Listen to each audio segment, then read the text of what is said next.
Poetisa, dramaturga, professora universitária e crítica literária.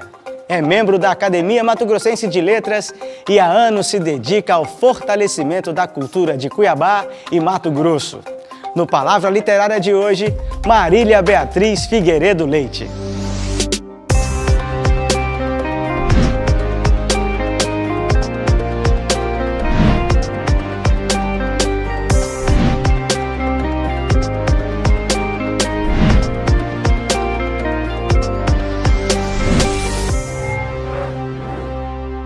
Marília Beatriz de Figueiredo Leite nasceu no Rio de Janeiro em 3 de setembro de 1941. É filha de Gervásio Leite e Nilce de Figueiredo Leite. Formou-se em Direito pela Universidade do Estado da Guanabara, atual Universidade do Estado do Rio de Janeiro. Atuou como advogada e professora em faculdades de Direito. É mestra em Comunicação Semiótica pela PUC de São Paulo. Entre muitos outros livros, publicou Designação, Arquigrafia do Prazer. Ela também publicou ensaios em parceria com intelectuais como Silva Freire e Vladimir Dias Pino. Ocupa a cadeira número 2 da Academia Mato Grossense de Letras.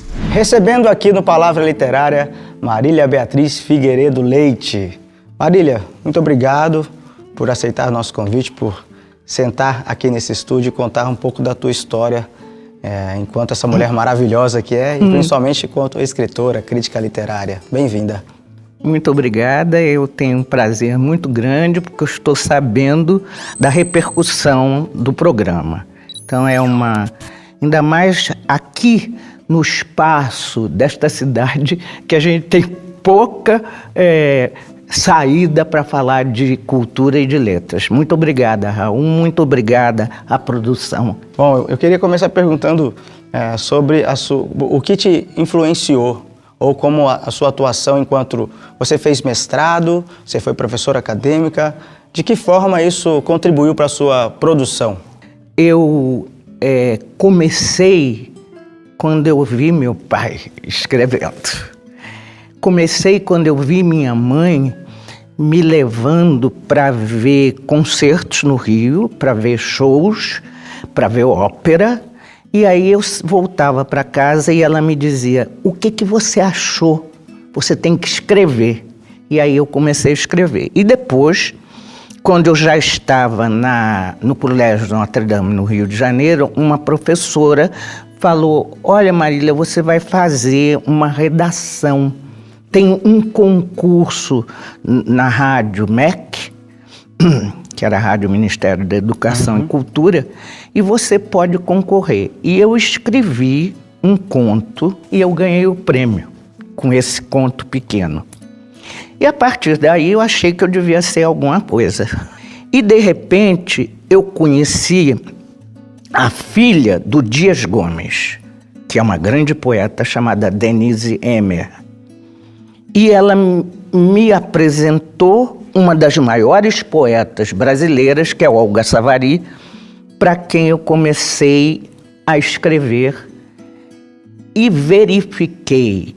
Aí sim, aí vem meu mestrado, onde eu verifiquei a possibilidade que eu tinha de fazer cortes críticos, fortuna crítica, com autores de várias modalidades, né? Dentre esses livros que estão aqui, queria que você falasse um pouco sobre cada um. Você trouxe alguns livros são suas obras e outros são as suas participações enquanto crítica de literatura. Por favor. Dá licença. Vamos lá. Eu vou começar pelo mais antigo, que é meu mesmo. Por aqui você vê que ele está bem antigo. Quando é que foi esse aí, Marília? Esse livro, vamos ver se eu me lembro, foi em 1983. Foi o primeiro livro meu, né? Aqui tem já um poema que indica que eu vou começar a reduzir a minha linguagem poética. Por quê? O poema, ele deve dar indicações emocionais a você ou estéticas do que você quer dizer. Se você começar a narrar poeticamente, você não está fazendo poesia. está fazendo uma narrativa poética. Este livro que eu vou mostrar em seguida, eu acho a capa dele muito interessante. É um livro que é fruto do meu mestrado, onde eu faço uma análise, e é mais uma coisa que acentua essa situação minha de um olhar crítico, onde eu faço análise de um romance de Oswaldo de Andrade, que é um bem complicado autor brasileiro. Esse livro é sobre a morte. Mas que morte? A morte de qualquer pessoa e a minha. E tem algumas coisas, tem gente que lê o livro, não entende nada e fala, ai, que livro triste. O livro não é triste. Tem um dado momento que eu falo que o morto podia tocar blues. Não é? Eu acho que ele é um livro com uma escrita pontual sobre um assunto delicado, mas que a gente tem que enfrentar, não é? E por que viver de véspera? Porque todo mundo vive pensando na morte. E antes mesmo, e as pessoas que escreveram, eu sou muito feliz porque quem apresentou, quem fez o pós-fácil desse livro é uma pessoa que eu admiro, que eu acho que é uma das maiores poetas daqui, que é Lucinda Nogueira Persona, e ela fez o pós-fácil. E quem fez a apresentação foi Eduardo Maon, que eu acho que ele brincou um pouco com o meu livro, sabe? Como eu gosto dele, tudo bem. Eu queria, para finalizarmos esse bloco, esse primeiro momento, que você deixasse uma mensagem para os leitores, para os escritores, para futuros leitores, futuros escritores, diante de tudo que você já viveu e experimentou, convidar aqui para que eles façam uso das suas escritas, dos seus pensamentos, que publiquem. Primeira coisa que uma pessoa média que olha o mundo tem que fazer é olhar o mundo. Se você não olhar o mundo com um olhar certeiro, você não vai dar para nada na área da arte, da cultura, especialmente da literatura. Você tem que sorver este universo, cada palavra, cada gesto, cada olhar, sabe? Então, apreciar é a primeira questão. Segundo, ler. Sem ler, não vai saber escrever nada. E terceiro, que eu acho que é o mais difícil, ter humildade como escritor. A posição do escritor não é saber escrever, é tornar um mundo melhor através da escrita dele. Isso é que eu tenho a dizer. Maravilha. Muito obrigado por enquanto. Para mim, sempre um prazer falar com você. E um prazer tê-la no primeiro momento aqui no Palavra Literária, dedicado hoje a Marília Beatriz Figueiredo Leite. Muito obrigada a você, o prazer foi meu, redobrado, falar com você num programa produzido por um amigo e por estar com pessoas tão interessantes. Muito obrigada. Muito obrigado. As biografias estão entre os livros mais vendidos no Brasil e no mundo.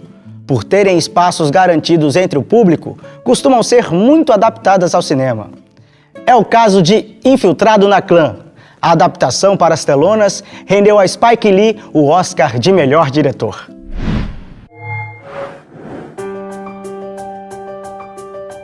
O longa-metragem conta a história de um policial negro americano que consegue se infiltrar na Ku Klux Klan, uma organização secreta conhecida por disseminar o racismo. A história se passa na década de 70. Por ser negro, o policial não consegue participar pessoalmente das reuniões da organização e conta com o apoio de um colega para colocar seus planos em prática. Esse colega se chama Flip, um homem branco que nunca se preocupou com o preconceito porque nunca o sentiu na pele. Através da experiência de se infiltrar na clã, Flip começa a refletir sobre sua origem judia, sobre o racismo e passa a ver o mundo sob uma nova perspectiva. E no próximo bloco nós vamos conhecer mais sobre a trajetória da escritora Marília Beatriz. Não saia daí!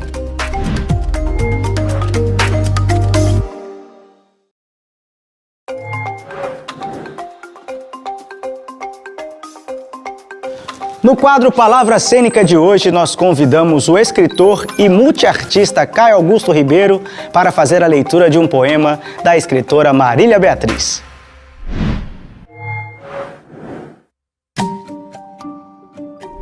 Eu quero entregar minha essência ao beco escavado em mim.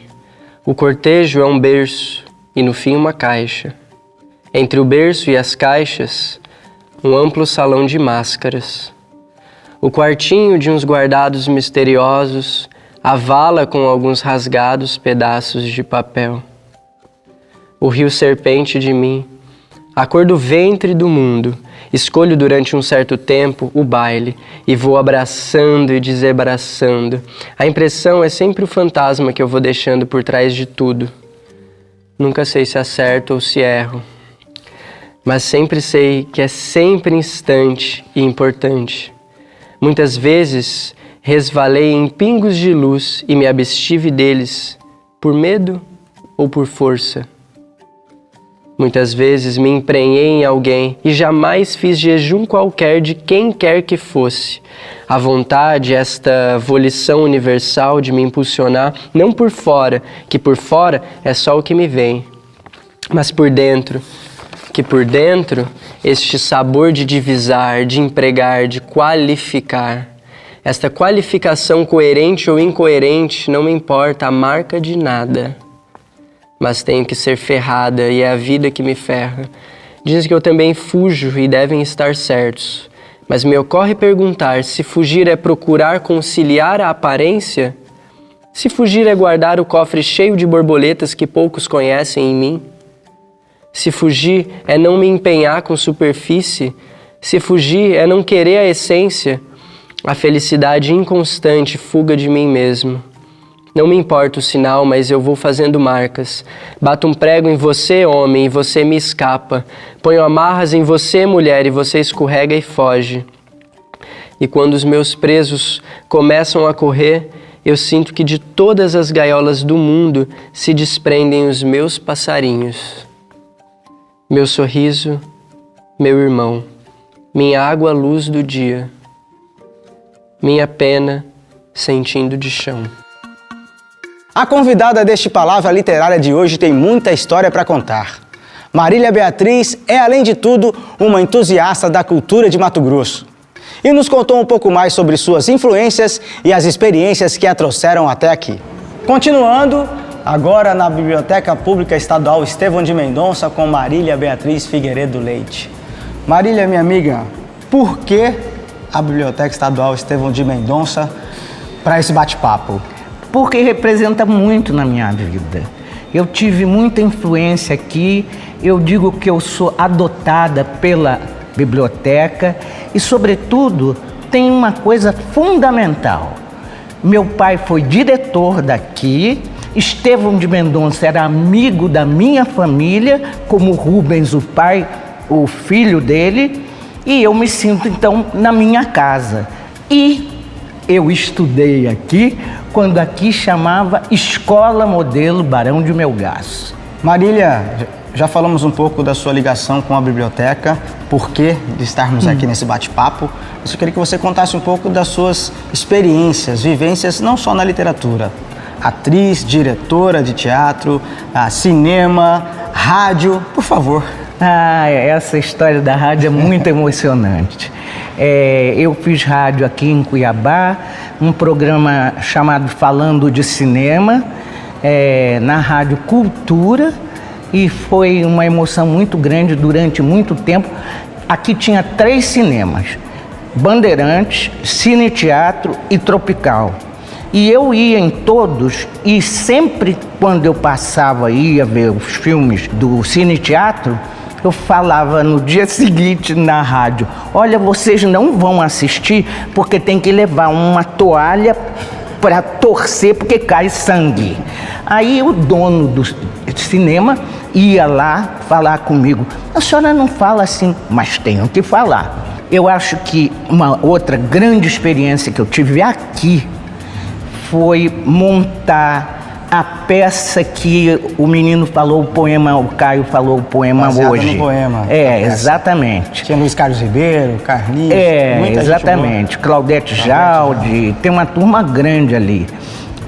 Wagton, só não tem Ivan Belém, que depois veio comigo, agora bem recentemente, no centenário de Rubens de Mendonça, em centenário de meu pai, que eu criei um grupo chamado Os Crônicos e eles vieram se apresentar. De repente que nós deixamos passar aí direto sobre aquela história do livro de poucas edições, né, que 300 edições no mundo, que é uma das coisas que existem no teu escritório, que é uma coisa belíssima, que se nós pudermos invadir lá e mostrar umas imagens, nós faremos. Pois é. Fala um pouquinho disso, dessa companhia desses livros que vem desde o teu pai até os dias de hoje, tanta coisa que você pôde ler e que você leu. Quem é que te inspirou a ser uma leitora e quem te fez despertar ser uma escritora? Olha, eu já disse hoje que são duas faces da leitura. Uma da minha mãe, que me obrigava a ler a música. Eu era obrigada a ler, porque música não é só ouvir. Não. Você tem que saber ler e entender a música. Não tem só uma melodia, tem uma informação, tem uma letra. Exatamente. Tem uma emoção. Sim, um e é sentimento. preciso você entender isso e ler isso. Então minha mãe me levou para esse lado. E era mais um lado, digamos, mais operístico, mais de música clássica. Meu pai me abriu o mundo dos livros, mas não foi só dos livros. Meu pai era bem interessante porque o negócio dele era jazz. Ele gostava de um pessoal muito à frente naquele tempo, por exemplo, Billie Holiday, Louis Armstrong. A Lady Day. É isso aí, eu tinha que escutar com ele e depois ele falava para mim, agora vamos cantar My Funny Valentine. Mas como eu não sei cantar isso? E aí, quando ele falava isso, ele falava, chegou, vamos ler. E ele lia em conjunto para mim. Meu pai foi uma aula, na verdade. Além de ser meu pai, ele não foi professor, ele foi aula. Porque ele teve, como eu te falei, uma experiência muito grande com Claude Lévi-Strauss, e isso influenciou muito a visão dele do mundo, a visão dele com relação aos indígenas. Ele era um homem contemporâneo com relação a isso. E ele era contemporâneo mesmo. E eu acho que essa contemporaneidade veio um pouco para o meu lado, sabe? Eu me acho assim, metida, no bom sentido. Eu acho que a coisa mais importante para mim, isso é que eu quero falar, não é a palavra escrita, é a palavra vivenciada, que sai do livro e está dentro de você. E você carrega até quando você morrer. Eu acho que, por exemplo, num lugar como esse, nós temos que entender que aqui é um local sagrado. E que este local sagrado não é para a gente vir aqui, abrir livro e sair. Abre o livro e carrega o livro dentro de você, na sua emoção, no seu coração. Obrigado. De nada. Eu fico até um pouco emocionado. Obrigado por esse bate-papo. Vida longa a sua história. Muito assim obrigada. Como do teu pai, que nos deixou tanta coisa boa, um legado interessantíssimo. Muito obrigada. Que você continue nos ensinando. Eu fico feliz porque eu sempre te admirei, sempre gostei de saber de onde que você vem, qual a sua origem, e fico muito feliz de poder estar num programa que o produtor é meu amigo e que você tem essa equipe simpática, maravilhosa. Muito obrigada a todos vocês, muito obrigada. Obrigado, eu agradeço em nome da equipe toda. Até a próxima. Obrigadão. Você pode conhecer mais sobre Marília Beatriz de Figueiredo Leite pelo Facebook. Basta procurar pelo nome da escritora. E no próximo bloco tem um rolê literário. Nós vamos conhecer um pouco mais da biblioteca da Universidade Federal de Mato Grosso e o descolado sebo Tchá por Discos. Não saia daí que eu volto já já.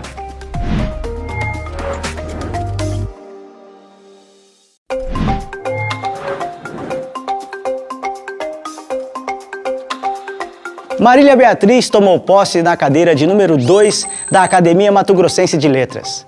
Essa cadeira já foi ocupada pelo seu pai, o desembargador Gervásio Leite, que é tema do álbum de memória de hoje.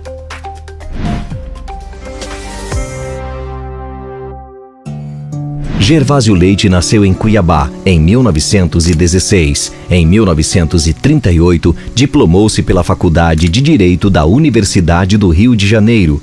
Ingressou no Tribunal de Justiça de Mato Grosso como desembargador em 1964, tendo sido presidente do Judiciário Mato-Grossense 2 anos mais tarde. Lecionou na Faculdade de Direito de Cuiabá e, mais tarde, na Universidade Federal de Mato Grosso. Foi deputado estadual e também atuou como jornalista, participando da fundação do jornal O Estado de Mato Grosso. Entre suas obras estão Cuiabá, Terra Agarrativa e Linda, Oração do Jubileu, Aspecto Mato-Grossense do Ensino Rural e Limitações dos Direitos do Homem. Faleceu no Rio de Janeiro em 1990.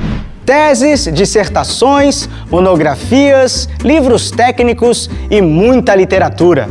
A biblioteca da UFMT tem um acervo rico, diversificado e à disposição do público. O rolê literário leva você para conhecer um pouco mais desse lugar que tem cheiro de conhecimento.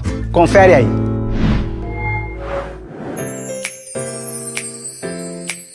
A UFMT foi criada em dezembro de 1970 e a Biblioteca Central 2 anos depois, por meio de uma resolução do Conselho Diretor da UFMT. Então ela foi criada em 1972.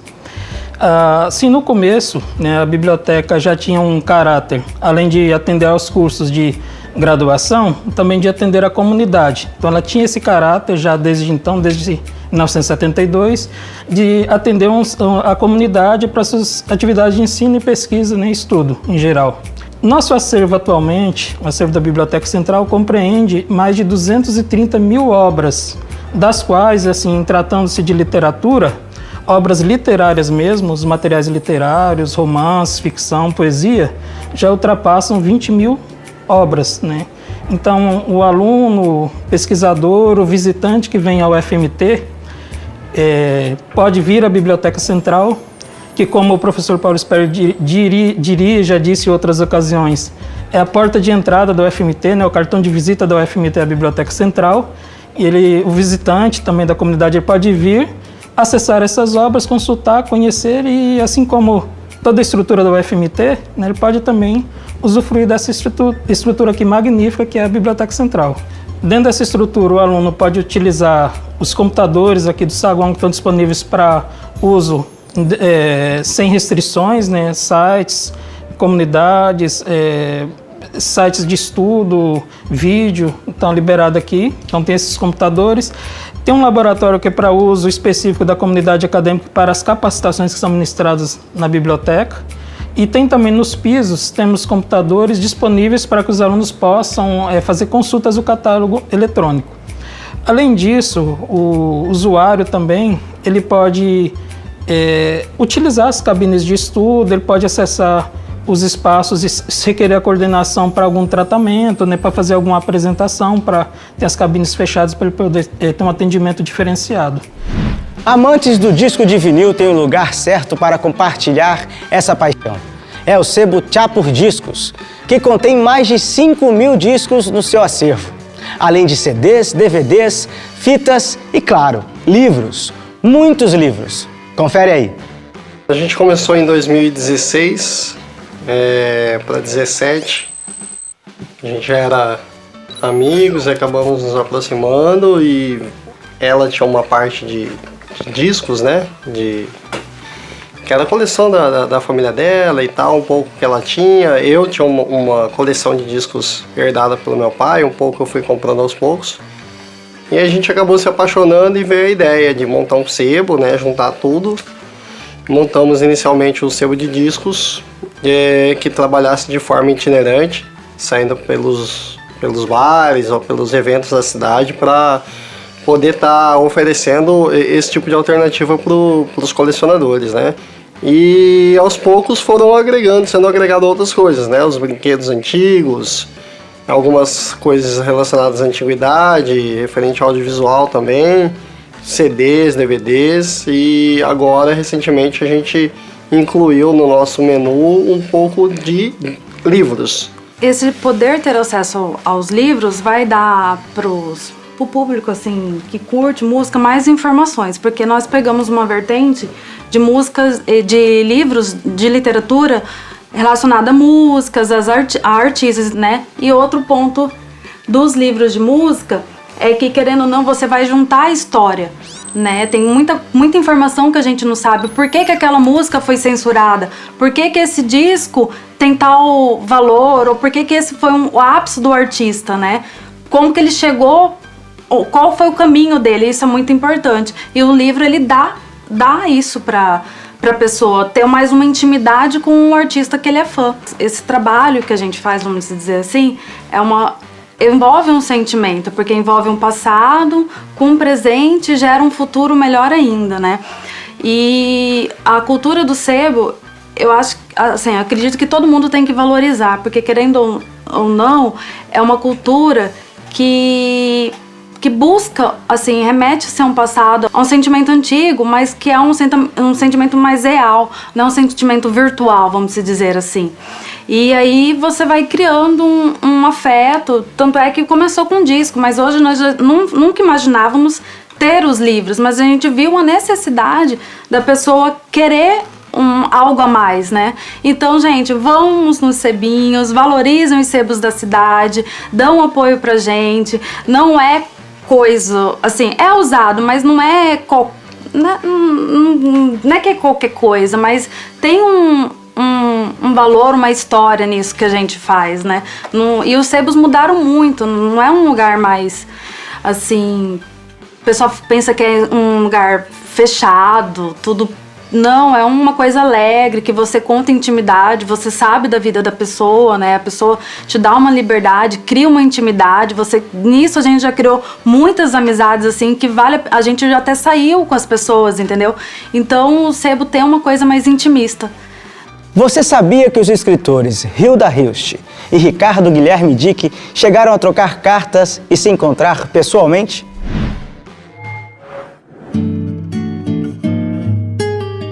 Pesquisas biográficas sobre Hilda Hilst mostram a admiração que ela nutria pelo escritor matogrossense Ricardo Guilherme Dick e pela obra dele. Em março de 1986, a escritora anotou em seu diário: Carta do escritor Ricardo Guilherme Dick. Livros, lindíssima linguagem. Em Dick, Hilda encontrou profundas afinidades literárias, chegando a declarar em entrevista ao Jornal do Brasil que o texto de Dick era mais bonito que o de Guimarães Rosa, outro autor muito apreciado por ela. Outros relatos nos diários de Hilda mostram que ela lia com frequência e fala dele efusivamente. Dick e Hilda estiveram juntos uma única vez, em Campinas. Segundo relatos, a grande timidez dele não permitiu que se sentisse à vontade diante de uma de suas maiores incentivadoras. Em sua última entrevista, em 2003, ao jornal O Globo, Hilda voltou a citar Dick como um dos maiores escritores brasileiros. E você confere agora a nossa dica de leitura de hoje.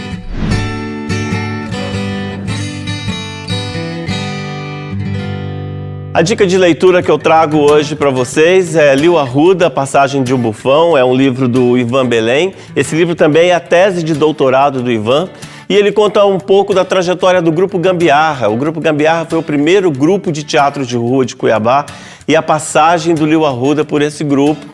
E muitas outras histórias. Você que é um apaixonado pelas artes cênicas, não pode deixar de ler Liu Arruda, A Trajetória de um Bufão, de Ivan Belém. O Palavra Literária de hoje termina aqui. Esse foi o último episódio dessa temporada. Que venham mais programas, mais livros, mais escritores e mais leitores. A literatura produzida em Mato Grosso agradece. Até lá!